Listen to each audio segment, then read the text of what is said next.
नमस्कार दोस्तों, स्वागत है आपका हमारे चैनल पर। आज हम बात करेंगे 2025 में सैलरीड लोगों के लिए बेस्ट टैक्स सेविंग टिप्स के बारे में।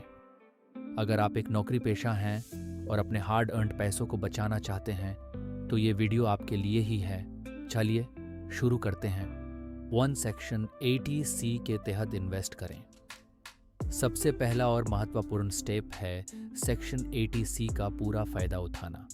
इस सेक्शन के तहत आप 1,50,000 तक की रकम अपने टैक्सेबल इनकम से डिडक्ट कर सकते हैं। कुछ लोकप्रिय इन्वेस्टमेंट्स जो इसमें शामिल हैं, इसे पिछली वीडियो में हमने ITR फाइल कैसे करें स्टेप बाय स्टेप गाइड किया है। आई बटन पे जाके देख लें। एम्प्लॉई प्रोविडेंट फंड EPF, आपकी सैलरी से EPF में होने वाली कॉन्ट्रीब्यूशंस टैक्स डिडक्टेबल होती हैं। पब्लिक प्रोविडेंट फंड PPF, लंबी अवधि का सुरक्षित इन्वेस्टमेंट जहां आपको टैक्स फ्री रिटर्न्स मिलते हैं। Equity linked saving scheme ELSS, ये म्यूचुअल फंड्स हैं जो 3 साल के लॉक इन पीरियड के साथ आते हैं और अच्छा रिटर्न दे सकते हैं। 2. नेशनल पेंशन सिस्टम NPS का लाभ उठाएं। अगर आप अपने रिटायरमेंट के लिए प्लानिंग कर रहे हैं तो NPS एक बेहतरीन विकल्प है। सेक्शन 80CCD के तहत आप 50,000 तक की एडिशनल डिडक्शन ले सकते हैं, जो 80C के 1,50,000 के लिमिट के अलावा है। 3 हेल्थ इंश्योरेंस मेडिक्लेम पॉलिसी ले। आप और आपके परिवार के स्वास्थ्य सुरक्षा के लिए हेल्थ इंश्योरेंस लेना जरूरी है।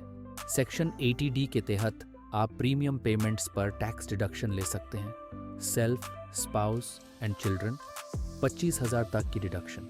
सीनियर सिटीजन पेरेंट्स, अगर आपके माता पिता सीनियर सिटीजन्स हैं तो एडिशनल 50,000 तक की डिडक्शन।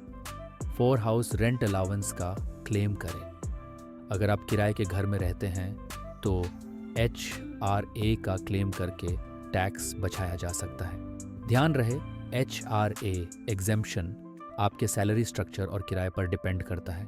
5 स्टैंडर्ड डिडक्शन का फायदा उठाएं। सैलरीड एम्प्लॉयज़ को 50,000 का स्टैंडर्ड डिडक्शन मिलता है जो डायरेक्टली आपकी टैक्सेबल इनकम से माइनस होता है। इसके लिए आपको कोई प्रूफ देने की ज़रूरत नहीं है। 6 लीव ट्रैवल अलाउंस LTA का इस्तेमाल करें। आप अपने एम्प्लॉयर से मिलने वाले LTA का क्लेम करके डोमेस्टिक ट्रैवल एक्सपेंसेस पर टैक्स एग्जेम्पशन ले सकते हैं। ये सिर्फ ट्रैवल फेयर पर लागू होता है और इसके लिए आपको एक्चुअल ट्रैवल करना ज़रूरी है। 7. एजुकेशन लोन के इंटरेस्ट पर डिडक्शन ले।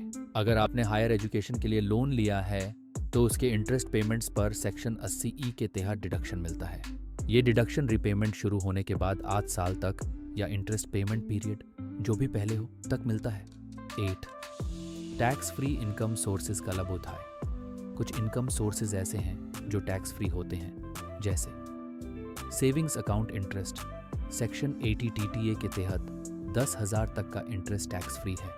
Maturity amount of life insurance policy के मैच्योरिटी प्रोसीड्स टैक्स फ्री होते हैं अगर सर्टेन कंडीशंस फुलफिल होती हैं। 9. न्यू टैक्स रिजीम का विश्लेषण करें। 2025 में नए टैक्स रिजीम के ऑप्शंस अवेलेबल हैं जिसमें लोअर टैक्स रेट्स हैं लेकिन डिडक्शंस और एग्जेम्पशंस नहीं मिलते। आपको अपनी इनकम और इन्वेस्टमेंट्स को देखते हुए डिसाइड करना चाहिए कि कौन सा रिजीम आपके लिए बेनिफिशियल होगा। तो दोस्तों, ये थी कुछ इम्पॉर्टेंट टैक्स सेविंग टिप्स जो 2025 में सैलरीड लोगों के लिए बहुत काम आएंगी। ITR फाइल कैसे करें वीडियो जरूर देखना। अपने इन्वेस्टमेंट्स और एक्सपेंसेस को अच्छी तरह से प्लान करके आप अपने टैक्स लायबिलिटी को कम कर सकते हैं। अगर आपको ये वीडियो पसंद आई हो तो लाइक करें, शेयर करें और हमारे चैनल को सब्सक्राइब करना ना भूलें। मिलते हैं अगले वीडियो में।